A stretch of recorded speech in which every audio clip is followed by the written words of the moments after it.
आज मेरी कहानी एक गीता नाम की लड़की का है। गीता जो बहुत ही होशियार लड़की थी, उसको नौकरी हुआ। वो नौकरी दूसरे शहर में करती थी, लेकिन वो अच्छे एग्ज़ाम देकर अच्छी नौकरी पाना चाहती थी। तो उसका सेंटर पड़ा, तो वो अपने घर आई। जैसे ही एग्ज़ाम देने गई, संजोगवश उसका एक्सीडेंट हो गया।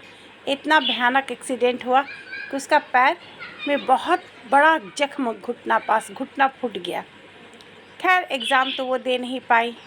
अब नौकरी पर उससे वापस भी जाना था, लेकिन जाए तो कैसे जाए। अब इतना बड़ा जख्म उसको ठीक हो तब तो।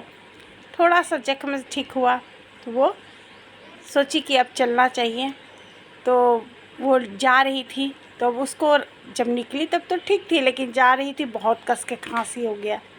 अब खांसी भी हो गया, जख्मी भी हो गया, घर में सामान भी मिल गया था घर से। अब उसको सबको लेके जाना था। वो किसी तरह स्टेशन पहुंच गई। एक दूसरे स्टेशन से फिर ट्रेन बदल के जाना था। वहाँ पहुंची। अब उसका खांसी बहुत बढ़ गया। अब उसकी माँ भी परेशान, बोल रही है कि अगर बेटा तुम नहीं जा सकती हो तो वापस आ जाओ। तो बोली नहीं माँ, टिकट तो किया हुआ है, बस ट्रेन में चढ़ना, हम चले जाएंगे। खांस रही है और कुछ खा भी नहीं पा रही है, उसके पास दवा भी नहीं है, वो अकेली है। किसी तरह वो ट्रेन में बैठ गई।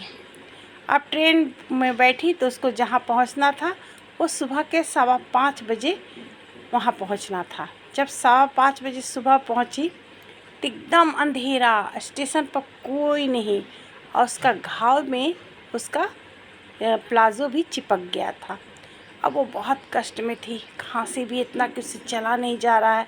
दो बड़ा सा बैग लेके ऊपर चढ़ना, पता नहीं भगवान का चमत्कार कहिए या कृष्ण का चमत्कार कहिए। उसी समय एक लड़का दौड़ता हुआ उसके पास आया, कहा कि दीदी मुझे सामान दे दीजिए। वो दोनों सामान ले लिया, उसका बैग भी पीछे से ले लिया कि आप धीरे धीरे आइए। अब उसको डर भी लग रहा है, पता नहीं कौन लड़का है, मेरा सामान लेके भाग गया जाए या क्या करे। लेकिन फिर भी वो चली, पुल पार करके किसी तरह खांसते खांसते वो उतरी। तो ऑटो पास वो बैठा दिया वो लड़का, उसको सामान भी दे दिया और उसके कहता है दीदी अब आप चले जाइए। वो फिर अपने हॉस्टल आ गई। अब आप सोचिए, इस अनजान शहर में कौन था जो उसका मदद किया? साक्षात ईश्वर थे, कृष्ण थे। और क्या बोले, अगर मेरी कहानी पसंद आई हो तो लाइक और सब्सक्राइब कीजिएगा। धन्यवाद।